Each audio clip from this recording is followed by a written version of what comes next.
What's good, ladies and gentlemen? Welcome back to the channel and welcome back to another guest replay featuring my main man Jack the Ripper, once again taking out the FV4202, the tier 10 British medium tank, the infamous cheese tank as it is commonly known between our platoon and, you know, probably you guys who check my channel out. But Jack's one of those players who makes this tank look a lot better than it really is, and you guys are going to see that in this replay. I like to think I'm good in this thing as well. Like, I have good performances in the FV202, but Jack is definitely one of those players that excels in this tank.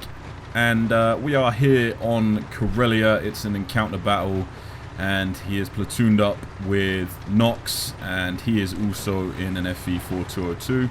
So a platoon of cheese tanks pushing up to the mountain on Karelia. I haven't actually seen Jack employ this tactic before when I've been platooning with him, but I guess we're going to do this more often because this actually turns out really well.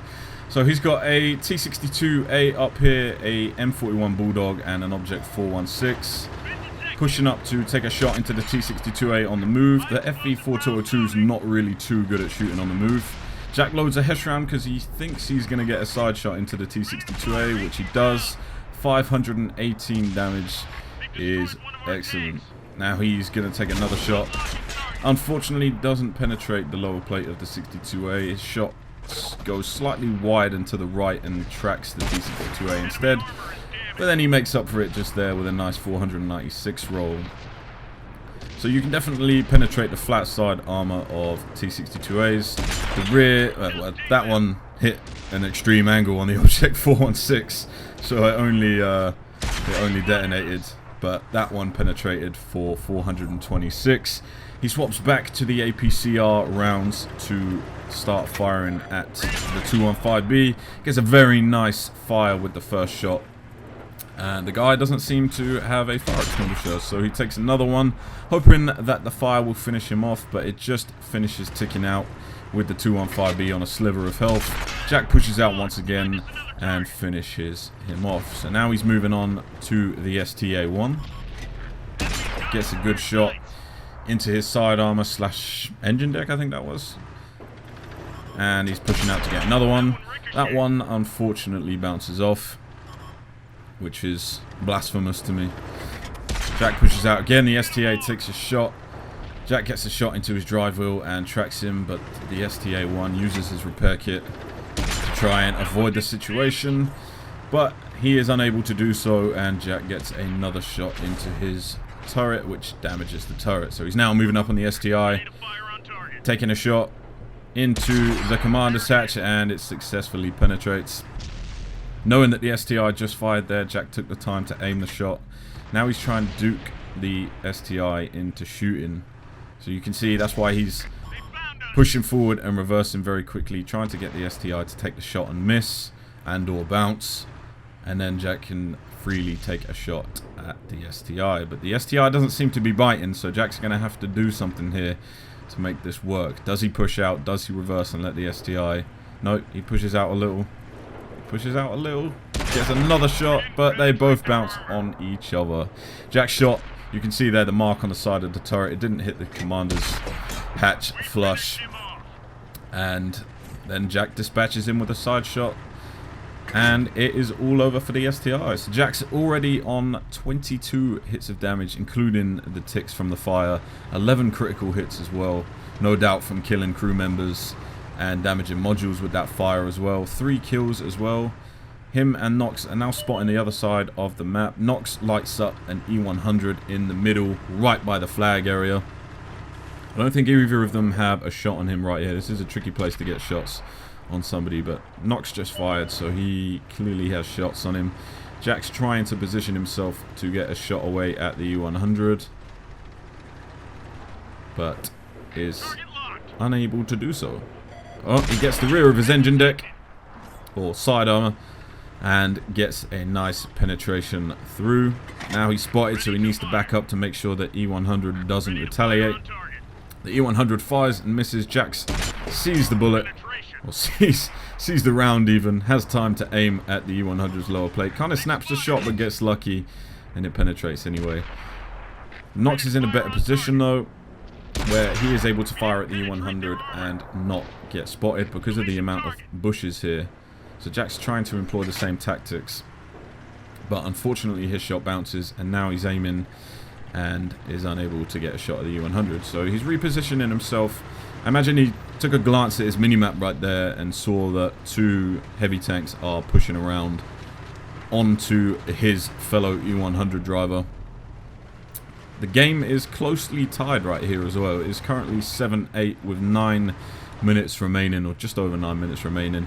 The E100's calling out for help. Jack is telling him to back up, probably because if he backs up, you know, him and Jack are going to be able to coordinate their shots together on who pushes around the corner, rather than the E100 holding the corner by himself and potentially taking damage. Although he does get a nice shot into the E5 there.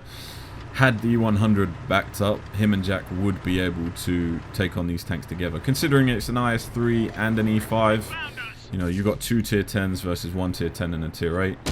Jack takes a nice shot and through the side of the E5. Thought that went through his drive wheel, but it didn't actually track him there. And then artillery is balanced. So Jack takes a big hit from the M53-55. I think that was just over 1,000 damage. Because artillery punishes aggressive players that like to defend positions.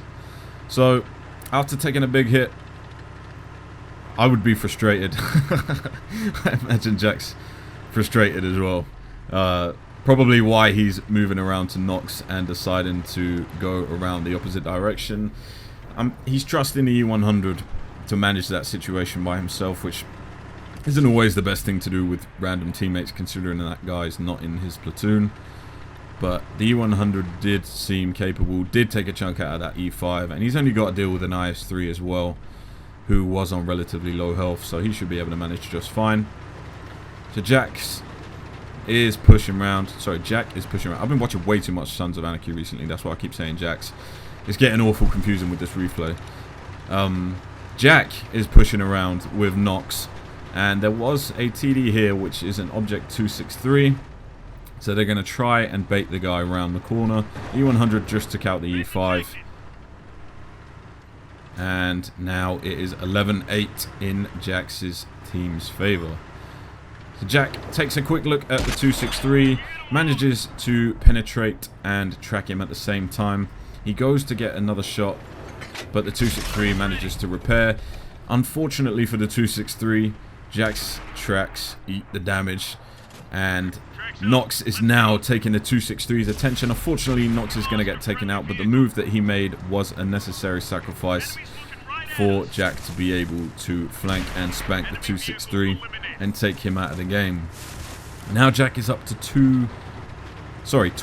I was going to say 2-8. 28 hits of damage, 12 critical hits, and 4 kills. That is an amazing score in any regard. Is he going to be able to get to that last medium tank in time?